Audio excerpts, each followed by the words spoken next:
Hello, I've been really looking forward to the release of this latest album by Kula Shaker called K2.0.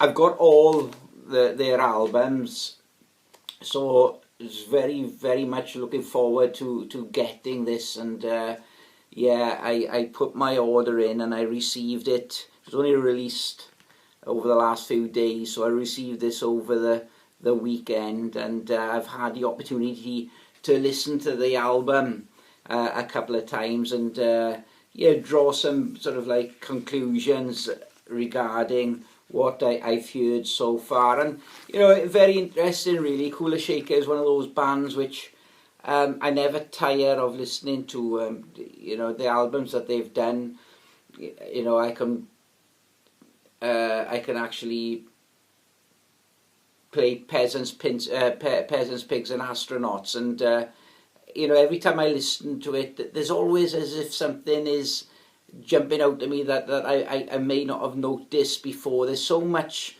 to their actual albums and the way that they structure the songs, and what's going on in the background, and how the actual music is created, and the melodies and so forth.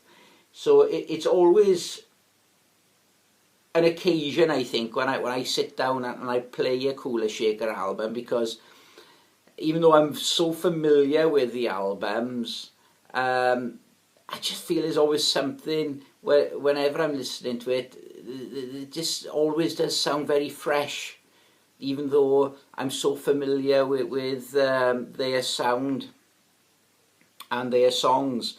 And yeah, this is going to be another sort of an exciting episode really of my Kula Shaker listening, because I know I'm going to play this quite frequently over the next few weeks, and then I'll probably put it away, and then I'll come back to it then later on in the year and so forth, and then it'll sound so fresh again. And it's one of those bands that really sort of, you know, do that for me really, in terms of like the just ingenious with their sound and the actual structure of their music.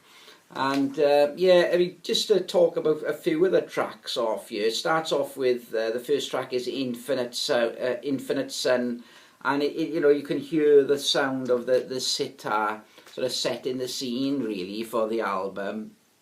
And then we've got a mixture really of sort of music on here, going from like very folk music really, which is like Death of Democracy, which is a really sort of upbeat folk sounding song, which skips along nicely. And then you've got like going into Love Be With You, which is comes after Death of Democracy, and that's more of an up-tempo beat, a real sort of foot-tapping sound, with nice, very heavy bass sound in that particular track, but nicely controlled heavy bass as well, just sort of real foundation to the song.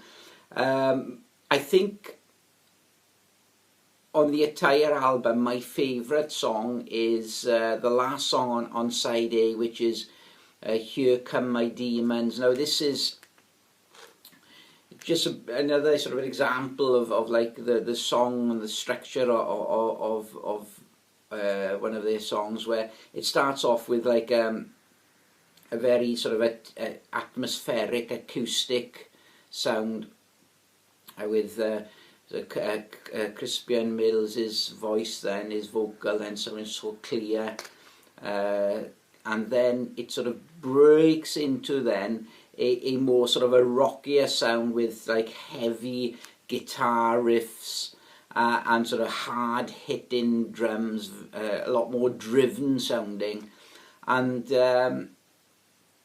you know, there's real sort of power and weight behind the bass notes, and the actual drum and the rhythm section really anchoring the actual rocky sound of that particular part of the song. And then it sort of like comes full circle then back to that sort of melodic, atmospheric sound towards the end, with some really nice organ playing and sort of backing vocals towards the end of the actual song, and a really great way to sort of end side A of the album. And then I flip the record over, and then side B starts with 33 Crows, which it starts off with again, it's a very acoustic track, very sort of folky in the style of like a Bob Dylan type of sound to it. And then all of a sudden the kick drum then starts to drive the song a little bit more, and there's organ and backing vocals, and suddenly then there's this whole sort of atmosphere building up in the track. And yeah, I mean, and then contrast that then to the last but one track on this particular album, which is called Get Right, Get Ready. And this is, it starts off with a very heavy guitar, and then goes into a funk type of groove, with the bass and the drums then sort of really anchoring that funk sound. And very sort of like I was sitting there listening to that, and I could draw sort of some comparisons to some like James Brown type of funk that I've got in my collection. But then that particular track then, it sort of then goes into more of a rockier groove then, with like a very heavy guitar riff. So it then moves into like a different zone then, and then it comes back to this sort of funky drum and bass sound, but over that sort of drum and bass funky groove, you can hear the sound of the sitar sort of dancing over the actual melody, and it really is very, very clever and beautifully done album. And yeah, I think I'm going to really enjoy this, listening to this again. Just a word about the beautiful artwork on here as well. Whether that can be picked up there. It's beautiful artwork on this album. Really, really nicely done, beautifully presented album. Yeah, and the pressing is very good. It's sort of very silent in the groove, no sort of crackles or pops that I could hear that were audible to me anyway. The album didn't come in. It came in like the inner sleeve, but it didn't have the. It didn't have an anti-static inner sleeve, which I've put it in one of those now to sort of protect it and so forth. But it's really nice, and the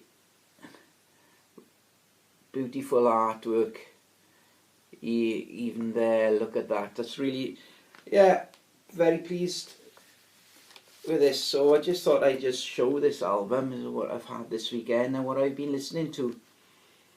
So yeah, I think well done, Kula Shaker. Really, they've come up with a really nice album again. So anyway, thanks for watching the video. Bye bye.